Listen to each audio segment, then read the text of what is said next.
আজকে কসুরলতি ভাজা হবে। কিভাবে ভাজবো দেখুন আপনারা। আমার গাছের কসুরলতিও আছে আর কেনাটাও আছে। এই যে গাছে হয়েছে চিকন চিকন। এখানে পেঁয়াজ রসুন দিয়েছি, হলুদ মরিচ আর লবণ, তেল এটা লাগবে। আর এখানে চিংড়ি মাছ, নারকেল, সরিষা আর কাঁচামরিচ এইভাবে একসাথে বেটে তারপরে এর সাথে মিশিয়ে ভাজতে হবে। দেখুন কিভাবে ভাজি আমি।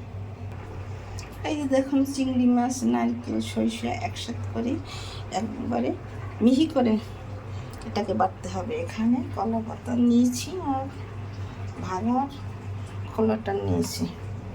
এখন 1 টেবিল চামচ তেল দিয়ে দিলাম।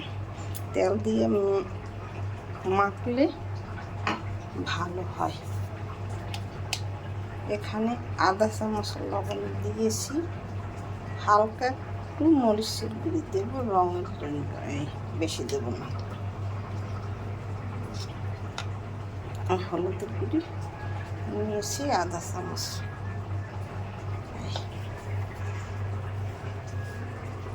এখন এই মশলাটা এর সাথে দিয়ে এইভাবে ভালো করে মাখতে হবে। ভালো করে না মাখলে এটার ভিতরে ঢোকে না মশলাটা।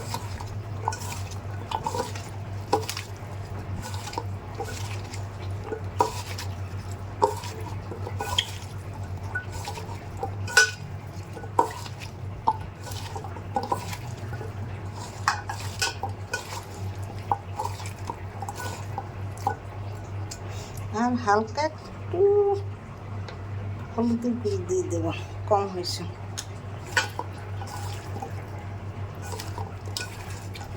মাখা আমার কচুরি মাখা যত ভালো হবে খেতে স্বাদ তত বেশি লাগবে। এক কচুরিতেই খাওয়া হয়ে যাবে। আমার মা এরকম করে ভাজতো, কি সুন্দর লাগতো। তরতাজা নদীর খালের পুকুরের চিংড়ি মাছ দিয়ে ধরে কচুরলতি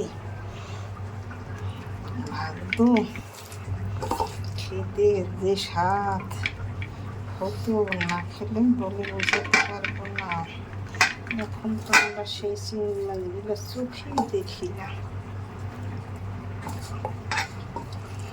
এখন এই গামলাটা ধুয়ে একটু সামান্য জল দিয়ে তারপর ভাজা দিয়ে দেবো।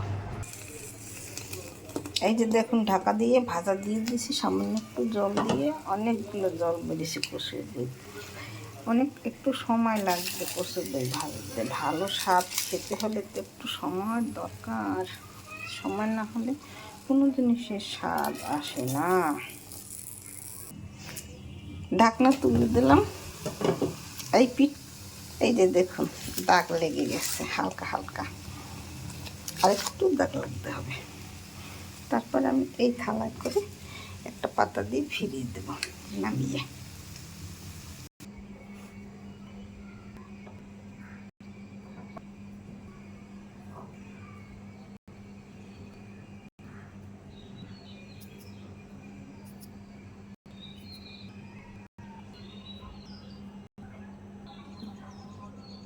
এই যে থালায় করে নামিয়ে নিছি।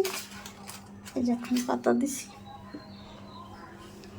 2 পাশ ধরে এখন ফিরিয়ে দেব। এই দেখ কচুর বই ভাজা তৈরি হয়ে গেছে। এখন একটু এরকম তেল দিয়ে একটু পরে নামিয়ে নিলে, সামান্য একটু তেল দিতে হবে, সরিষার তেল।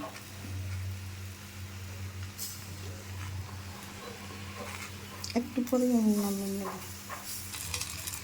এই যে দেখুন আমার পছন্দ ভাজা তৈরি হয়ে গেছে। এইভাবে আপনারা ভেজে খেয়ে দেখবেন, খেতে খুব সুস্বাদু লাগবে। দেখুন কত সুন্দর কচুর ভাজা হয়েছে। এই যে এই দেখুন দাগ লেগে গেছে। এইভাবে যখন দাগ লেগে যাবে তখন তুলে নেবেন আপনারা। এইভাবে নতুন নতুন ভিডিও একটু আমার চ্যানেলটিকে লাইক আমার শেয়ার দিয়ে পাশে থাকবেন। ধন্যবাদ, থ্যাংক ইউ। আমার ভিডিও ভালো লাগলে লাইক আমার শেয়ার দিয়ে পাশে থাকবেন। ধন্যবাদ, থ্যাংক ইউ।